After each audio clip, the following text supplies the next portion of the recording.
job.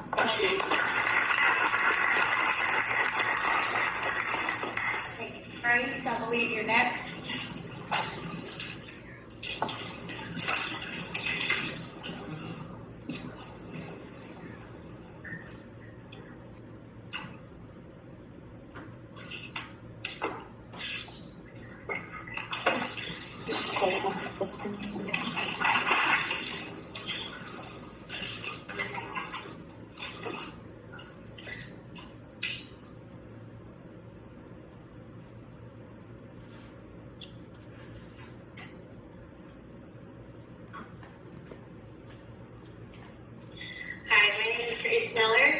I attend Arkansas Tech University up in northern Arkansas.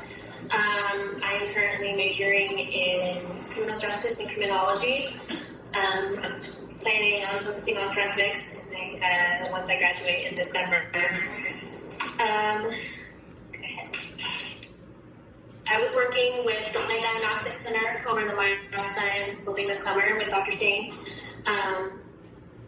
A lot of what we focus on and what we come in contact with are plants that are diseased, and a lot of people bring plants in or call about them and aren't sure what's going on with them or if there is something wrong with them. So a lot of what we have to focus on is studying symptoms and testing for plant pathogens. There are different types of pathogens. It can be fungi-like microorganisms, bacteria, viruses and viroids.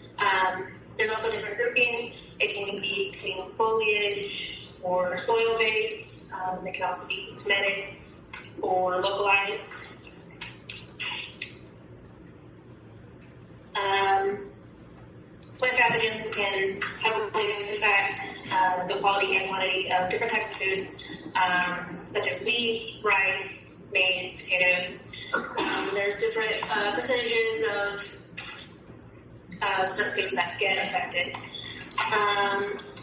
One example is the Irish famine, which was the blight of potato caused by Phytophthora infestans. A million people died, and another million people fled in order to escape, get away from it, and not die like other people had. It's important to start immediately identifying microorganisms.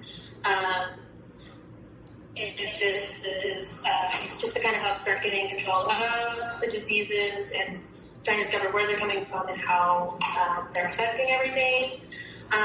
One type of identification is morphological identification.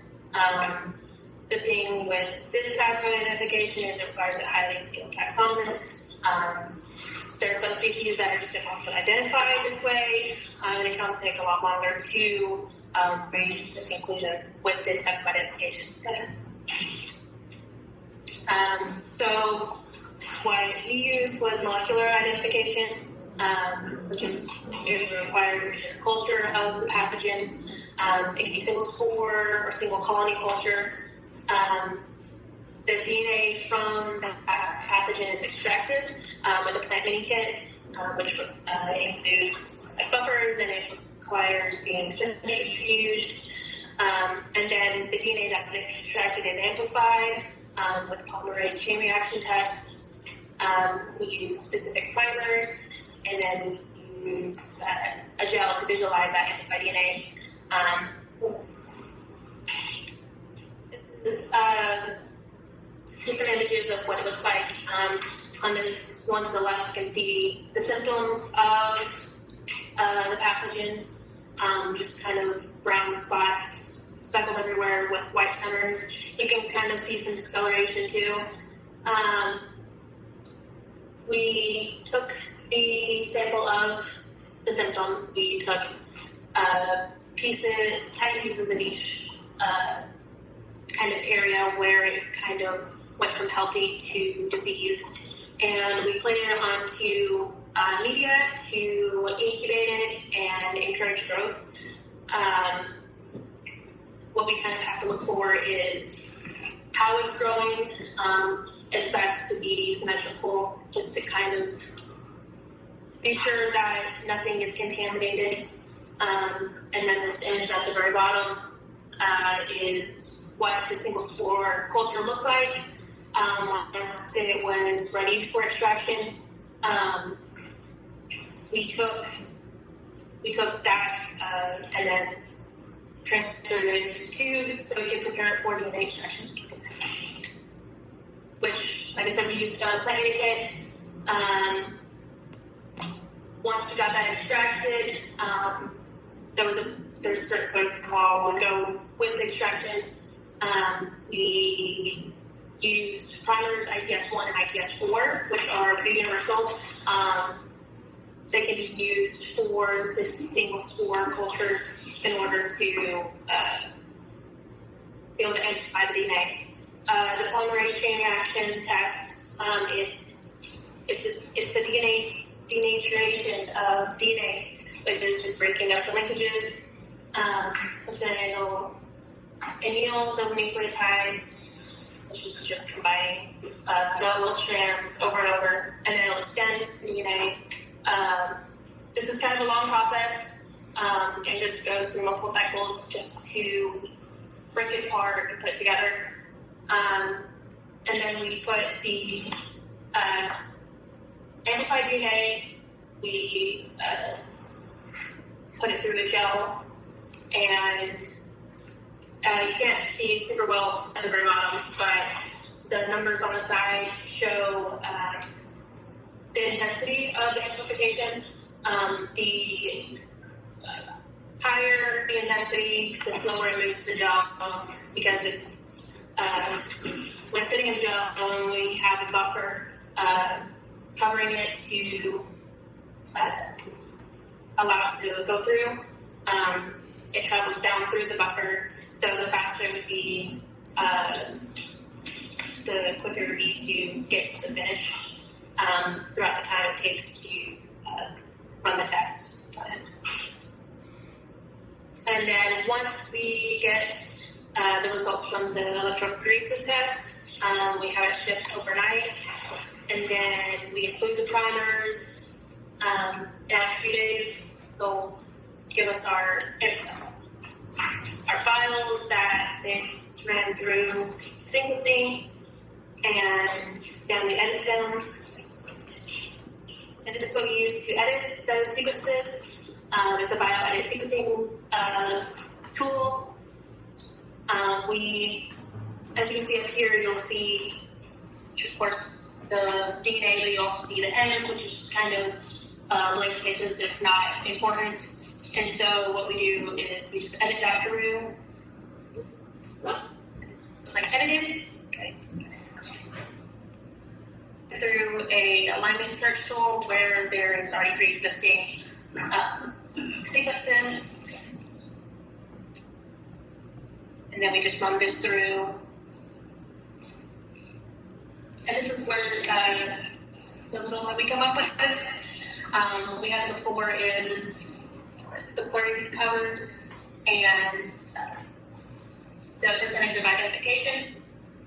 We've got this best to look for similarity in the first several, where you can see that they're all pretty similar. It's not always the case, but for most time it is. And that's just one that we ran through with the one that turned out to be 100% accurate.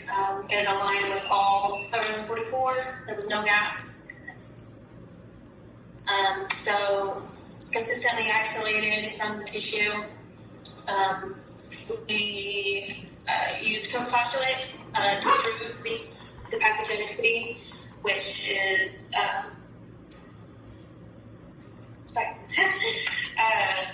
the bacteria has to be isolated from a pure culture, and then has to be grown in a pure state. These specific diseases must be reproduced. Like I said, it was 100% with topical magnesium. So it turns out arugula is very common. It's used in many dishes, especially salads. Because it damages the leaves, it's unable to be used, and it can impact growth antibiotics. Of course, I'm sure you're all aware Louisiana is very hot and humid, which the pathogen thrives in. So this becomes very important for us to learn and discover. This adds Louisiana to the distribution after Florida, which Florida is the first one that was discovered. So we're the next one. I just want to thank the SPIRE program for giving this opportunity, and thank the Department of Agriculture for funding. And I couldn't have done this without Dr. Singh and a few others that helped me out in the lab to help me through the process of preparing the plants for extraction and then helping through the testing.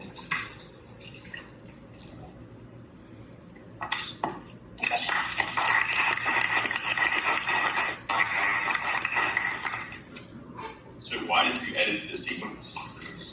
So whenever we get the sequence back from who we have it sent off to, there's a lot of different, it's a very long strand. And it showed a little bit on the image that I showed at the beginning, and especially the end, had just kind of spots where it's kind of nothing's really there, nothing really important is there.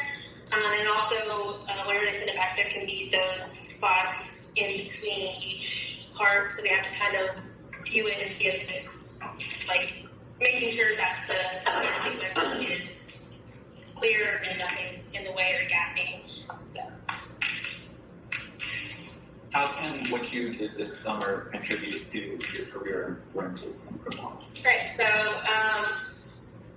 this is definitely out of my element. I've never done something like this before, and which I'm really thankful I got the chance to learn. Something like this is I got to learn how to work with DNA extractions and PCR testing, which can be used for human DNA as well.